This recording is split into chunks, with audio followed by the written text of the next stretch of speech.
تو یہاں پر اللہ تعالیٰ نے ایمان والوں کو یہ بات بتائی کہ اگر تم اللہ اور اس کے رسول پر ایمان لاتے ہو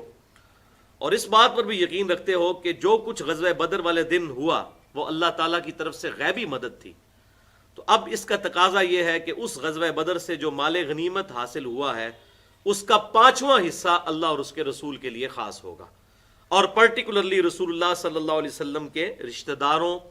یتیموں کے لیے، مساکین کے لیے اور مسافروں کے لیے، یعنی وہ پول میں آ جائے گی رقم 5واں حصہ، یعنی 100 روپے میں 20 روپے سمجھ لیں۔ زکوٰۃ تو 40واں حصہ ہوتا ہے، وہ بہت تھوڑا ہوتا ہے، یہ 5واں حصہ ہے۔ مال غنیمت میں سے انفال جو حاصل ہو 5واں حصہ اللہ اور اس کے رسول کے لیے صلی اللہ علیہ وسلم۔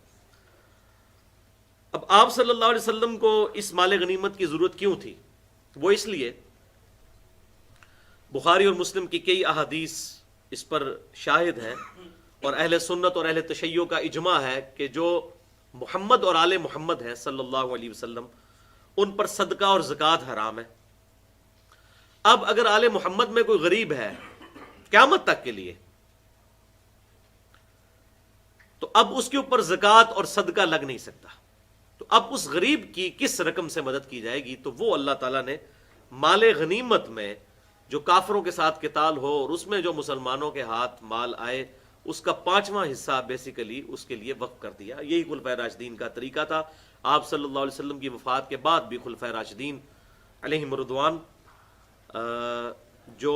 اہل بیت کے ساتھ حسن سلوک کیا کرتے تھے مال کے اعتبار سے، وہ مال غنیمت کے ذریعے ہوتا تھا۔ اب بدقسمتی کے ساتھ دنیا میں مسلمانوں کی وہ نہ تو عزت رہی نہ وہ ایسے معاملات رہے، تو اس وقت اب اس پہ اجتہاد کرنے کی ضرورت ہے کہ جو سید ہیں ان کے ساتھ اگر ان میں کوئی غریب موجود ہے تو اس کی کس طرح مدد کی جائے۔ تو ایک تو چیز یہ ہے کہ بغیر زکوٰۃ کی نیت کے اور بغیر صدقے کی نیت کے ویسے فرینڈلی ان کی مدد کی جائے، آل محمد کی صلی اللہ علیہ وسلم، کیونکہ صدقہ اور زکوٰۃ ان پہ لگ نہیں سکتا۔ ویسے تو آپ ان کو گفٹ کر سکتے ہیں، ہبہ تو کر سکتے ہیں، جو چاہے کر سکتے ہیں۔ اچھا، دوسرا ہے کہ گورنمنٹ لیول کے اوپر مسلمانوں کو ایسے معاملات کرنے چاہیے کہ جس کے ذریعے ایک جو سید ہے آل محمد میں سے صلی اللہ علیہ وسلم اس کی مدد کی جا سکے۔ اب اس میں اس چکر میں بھی نہیں پڑنا چاہیے کہ یہ آج کل لوگ جعلی بن گئے ہوئے ہیں تو اصلی بن گئے ہوئے ہیں۔ بھائی آپ کو اللہ تعالیٰ نے اس چیز کا مکلف ہی نہیں ٹھہرایا کہ آپ کسی کو چیک کریں کہ وہ جعلی ہے اصلی ہے، نہ یہ ہماری ڈومین میں آتا ہے۔ ہمیں تو کہا گیا ہے سورۃ الحجرات کے اندر کہ بدگمانی سے بچنا ہے، آخری درجے تک حسن ظن رکھنا ہے۔ تو کوئی بندہ اگر یہ کہتا ہے میں سید ہوں تو اس کی صدقہ اور خیرات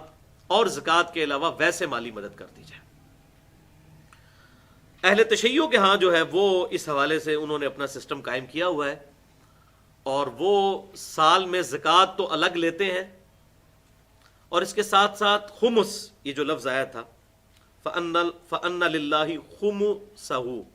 یہ 5واں حصہ،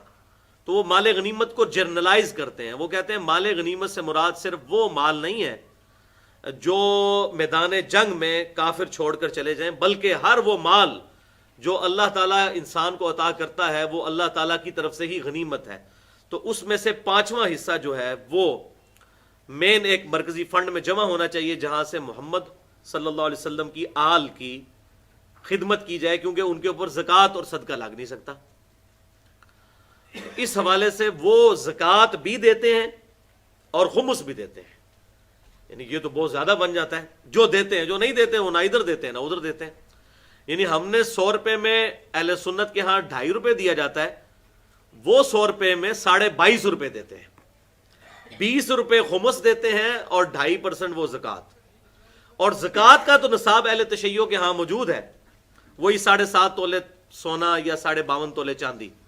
لیکن خمس وہ کہتے ہیں اس کے لیے نصاب نہیں ہے۔ چاہے کسی نے 100 روپیہ بھی جوڑا ہے سال میں بچت، اس نے اس میں سے 20% یعنی 5واں حصہ محمد صلی اللہ علیہ وسلم کی اولاد کے لیے دینا ہے۔ اب یہ معاملہ ان کے ہاں اس حوالے سے پایا جاتا ہے، اس لیے میں نے اس کو کی کلیریفیکیشن ضروری سمجھی کہ خمس جو ہے وہ اس فارم میں ان کے ہاں پایا جاتا ہے۔